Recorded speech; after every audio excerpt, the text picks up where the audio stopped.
Bueno, con respecto a la hidratación de los deportistas y de los corredores, también hay preguntas frecuentes de cuándo tomo agua, cuándo tomo bebidas deportivas, cuándo utilizo los geles, las pastillas de sales. Y bueno, hay muchísimos momentos, yo diría la mayoría, en el caso de los entrenamientos cortos, inclusive las carreras cortas, en donde el agua es la bebida por excelencia, es decir, hidratarnos con agua va a ser la mejor opción.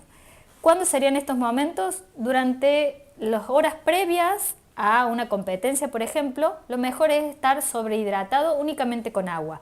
Es decir, beber el día anterior o los 2 días anteriores mucha más cantidad de agua de la que acostumbraríamos a tomar, y eso nos vamos a ir dando cuenta porque la orina es transparente y ahí nos vamos a dar cuenta que estamos bien hidratados o sobrehidratados. Esto no es ningún problema porque este exceso de agua antes de una carrera se va a eliminar como orina. Entonces esa es una de las pautas a tener en cuenta, el consumo alto de agua el día previo a una carrera.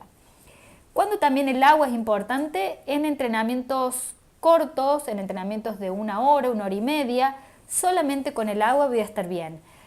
¿Por qué no sería recomendable, por ejemplo, una bebida deportiva que contiene azúcares y sal en estos entrenamientos cortos? Porque ahí le vamos a proveer a una cantidad de carbohidratos que no es necesario para ese tipo de actividad, y en el caso de los deportistas que estén queriendo perder peso va a ser en contra, digamos, vamos a desactivar la lipólisis, que es la quema de grasas, porque le voy a estar dando azúcares en forma exógena, por fuera, con estas bebidas deportivas.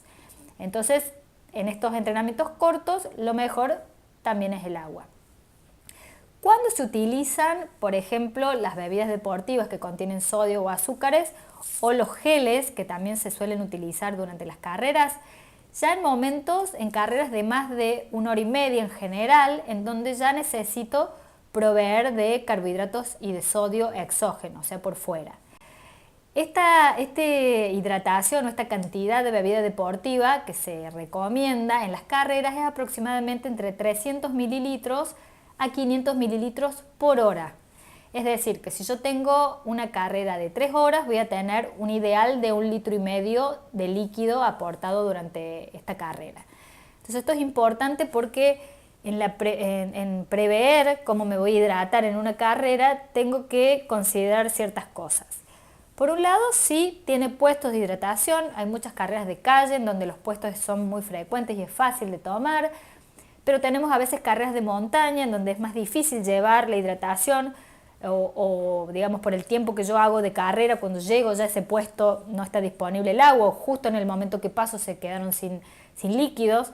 Entonces en esos momentos, o para yo asegurarme, lo mejor es tener elementos para llevar en el cuerpo donde yo justamente lleve la hidratación. Dentro de esto tenemos lo que son las mochilas, en donde yo con este cañito voy a ir tomando pequeñas cantidades de líquido durante toda la carrera. Esto ideal es empezar a tomar apenas arranco, sobre todo en carreras de larga duración.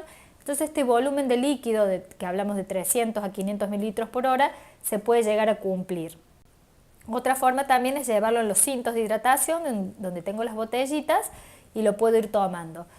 La forma de tomar también es importante, porque si yo tal vez no me hidrato nada y llego a un puesto de hidratación y tomo de golpe, eso me va a producir malestar gastrointestinal en ese momento para poder evacuar ese líquido, y me voy a sentir mucho más molesto que si lo voy tomando de a poquito. Entonces, forma de tomarlo de a poquito es con la mochila o con los cintos, con estas botellitas de hidratación. Entonces, como dijimos recién, puedo tomar bebidas deportivas, que son estas que proveen azúcares y sales, o también puedo aportar los carbohidratos mediante los geles o gomitas.